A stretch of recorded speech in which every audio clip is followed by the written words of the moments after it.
This is One Sentence News, a daily podcast featuring 3 news stories with a sentence-long summary and 1 sentence of context apiece. I'm Colin Wright. This is a sponsored message. Recently, I started using Anchor as my podcast host. Anchor offers benefits that most other hosts do not. It's free to use, but it also has a collection of tools that allow you to create a podcast completely within the Anchor website or smartphone app. They distribute your show to Apple Podcasts, Spotify, and all the other distribution channels without any additional effort on your part. And you can make money from your podcast without any minimum audience size. So you can use it as a more traditional podcast host like I do, but it's also got everything you need to start a podcast from scratch in one place. If you're keen to give it a shot, download the free Anchor app or go to anchor.fm to get started. It's Monday, March 28th, 2022. Let's talk about the news. From BBC News, Russia-Ukraine War Summary. The Institute of International Finance has announced that Russia is on course to erase 15 years of economic gains by the end of 2023. U.S. President Biden apparently ad-libbed at the end of a speech he gave in Poland, saying that Russian President Putin, quote, cannot remain in power, end quote, a sentiment that some saw as being worryingly close to Biden announcing a policy of regime change in Russia, and consequently, a statement that was walked back by the White House right after the talk. Ukrainians are reportedly continuing to reclaim territory, including parts of cities, from Russian forces. They've also announced they killed another top Russian general, which, if confirmed, would mean they've taken out 7 Russian generals since the beginning of the invasion, a little over a month ago. Radioactive ingredients that could be used to make a dirty bomb have reportedly gone missing from the Russian-occupied Chernobyl monitoring lab,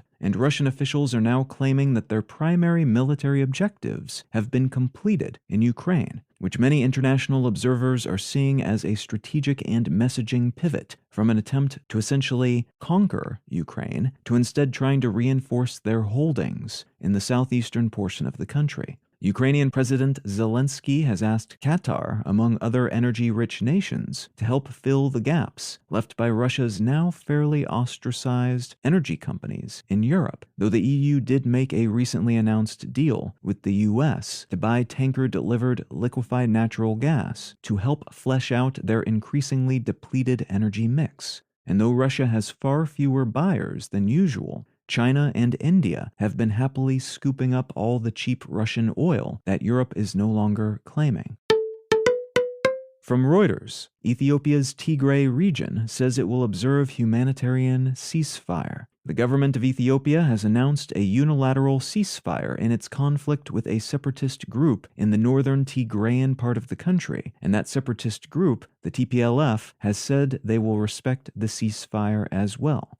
This is considered to be very good news, as a conflict and famine-amplified humanitarian disaster has been unfolding in this region. The UN has said more than 90% of the 5.5 million people living in Tigray desperately need food aid, and the relatively recent portion of this civil war, which began in November 2020, has made getting aid into the region all but impossible. This ceasefire is meant to allow those resources to get to the people who need them and who have been suffering greatly as a result of this years-long war.